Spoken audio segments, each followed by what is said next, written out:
ஆதரவா எண்ணிக்கைகளை குறைத்து சொல்வது என்பது நடைமுறை. காவல்துறை சொல்லக்கூடிய அதை அப்படியே ஆளுங்கட்சியினுடைய ஆதரவு பத்திரிகைகள் வெளியிடுவது என்பது முறை. ஆனா இதை அரசியலை கூர்ந்து கவனிப்பவர்களுக்கும் சமூக ஆர்வலர்களுக்கும் விபரம் கொண்டவர்களுக்கும் நல்லா தெரியும் இது 65 கிடையாது, அதற்கு மேல.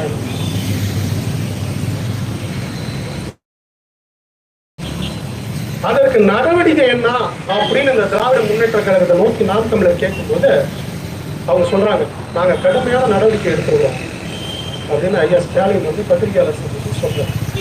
அது என்ன நடவடிக்கைன்னா, மாவட்டத்தினுடைய ஆட்சித்தலைவர் மாற்றப்பட்டிருக்கு, மாவட்டத்தினுடைய காவல் கண்காணிப்பாளர் மாற்றப்பட்டிருக்காரு, மாவட்டத்தில் இருக்கக்கூடிய அந்த பகுதியுடைய தாசில்தார் மாற்றப்பட்டிருக்காரு, அங்க இருக்கக்கூடிய டிஆர்ஓ மாற்றப்பட்டிருக்காங்க. இதுதான் 65 உயிர்களுக்கான அவர்கள் எடுத்திருக்கக்கூடிய கடுமையான நடவடிக்கை. உங்களை பற்றி நாங்க ஒரு வார்த்தை மேடைகள்ல என்னுடைய அருமை தம்பி சாட்டை துரைமுருகனோ அல்லது எங்களுடைய இடும்பவனம் கார்த்தியோ பேசலாம் அப்படின்னு சொன்னோன்னா உங்களுக்கு ரத்தம் கொதிப்படைஞ்சு கைது செய்யக்கூடிய அளவுக்கு நீங்க முற்பட்ட நீங்க இந்த 65 உயிர்களுக்கு மாற்றத்தை மட்டுமே அரசு அதிகார நடவடிக்கை என்று நீங்க சொல்றீங்க. இதை விட ஒரு கேவலமான, இதை விட ஒரு கீழ்த்தரமான, இதை விட ஒரு மோசமான, இதை விட மக்கள் நலன்களை அக்கறை கொள்ளாத ஒரு முதல்வரை இதற்கு முன்பும் இதற்கு பின்பும் இனி தமிழக அரசியல் வரலாறுல யாரும் கண்டிட முடியாது. அப்படி ஒரு கேவலமான ஆட்சி.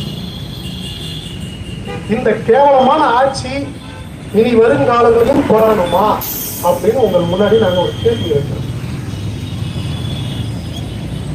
கள்ளச்சாராயம் இல்லாத தமிழகம், கட்ட பஞ்சாயத்து இல்லாத தமிழகம், ஊழல் லஞ்சம் லாவண்யம் இல்லாத தமிழகம், கொலை கொள்ளை தாலி கற்பழிப்பு இல்லாத தமிழகம், உங்களுடைய மகளோ உங்களுடைய மகனோ உங்களுடைய பேரனோ பேத்தியோ 5ஆம் வகுப்பு 6ஆம் வகுப்பு படிக்கக்கூடிய மாணவிகளுக்கு கூட பாதுகாப்பு இல்லாத ஒரு சூழ்நிலை. எல்லா காவலர்களையும் எல்லா காவல் மாவட்ட ஆய்வாளர்களையும் உளவுத்துறை நாங்கள் குறை சொல்லலாம். இதற்கு முன்னாடி தமிழகத்துல பல்வேறு குற்றங்களை கடுமையா இறுதி கரம் கொண்டு ஒடுக்கிய காவல் மாவட்ட கண்காணிப்பாளர்களையும் டிஜிபிகளையும் நாங்கள் பார்த்துருக்கோம், பாராட்டியிருக்கோம். அவர்கள் மேல எங்களுக்கு பெரும் மரியாதை உண்டு. ஆனா இன்னைக்கு இருக்கக்கூடிய காவல்துறையினுடைய நிலை எப்படி இருக்கு?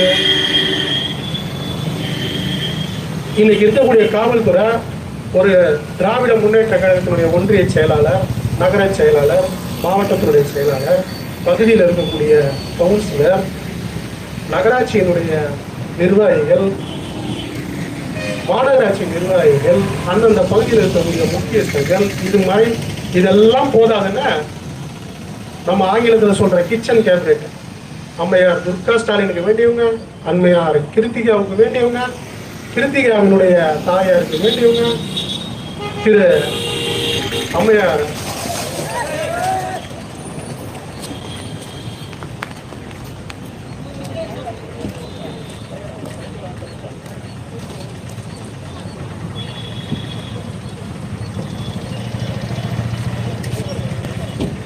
கூட்டம் கூடாதீங்க, சாலை வழி விட்டு வந்துருங்க.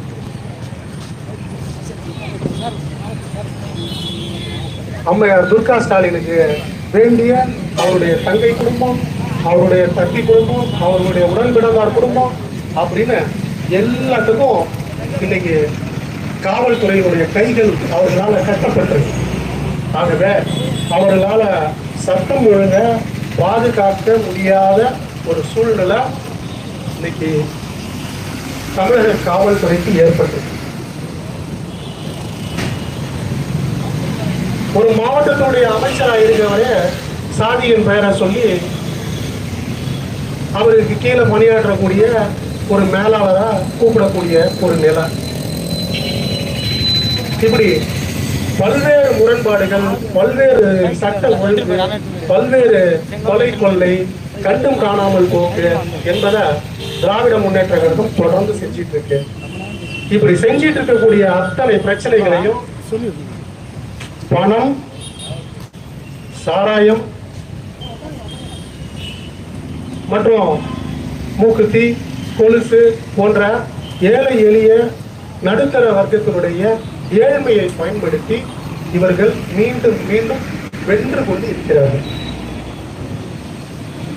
இதற்கு நீங்கள் ஒரு முடிவு கட்ட வேணும், இதுக்கு ஒரு முற்றுப்புள்ளி வைக்கணும் அப்படின்னா உங்கள்கிட்ட இருக்கிற ஒரே ஒரு ஆயுதம் உங்களுடைய வாக்கு. நீங்கள் வாக்குகளை நாம் தமிழருக்கு அளிக்கணும்னு நாங்க கேட்கல. அண்ணன் சீமானை முதல்வர் ஆக்குவதற்காக உங்களுடைய வாக்கை நீங்கள் பயன்படுத்தணும்னு நாங்க கேட்கிறோம். நாம் தமிழர்களுடைய உடன் பிறந்தார்கள் அங்கங்கே சட்டமன்றத்திற்கும் பாராளுமன்றத்திற்கும் போட்டியிடுகின்ற அந்தந்த நபர்களுக்கு நீங்கள் வாக்களித்து அவர்களை வென்று அரசியல் அமைப்பு சட்டத்தினுடைய சட்டமன்ற பாராளுமன்ற உறுப்பினர்களாக மாற்றுங்கள் நாங்கள் உங்களை கேட்கல. மாறா இந்த திராவிட முன்னேற்ற கழகம் என்ற நச்சு பாம்பை வேரோடையும் வேரடி மண்ணோடையும் அடிச்சு கொள்ளுங்க.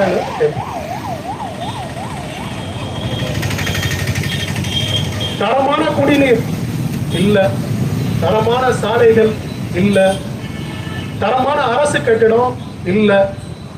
அரசு பள்ளிகளுக்கு போனா மாணவர்கள் திரும்பி வருவாங்களா அப்படின்னு பயம். காரணம் என்னன்னா எப்ப கட்டடம் தடுஞ்சு விழும், எப்ப மேற்கூரை இடிஞ்சு விழும் அப்படின்னு தெரியல.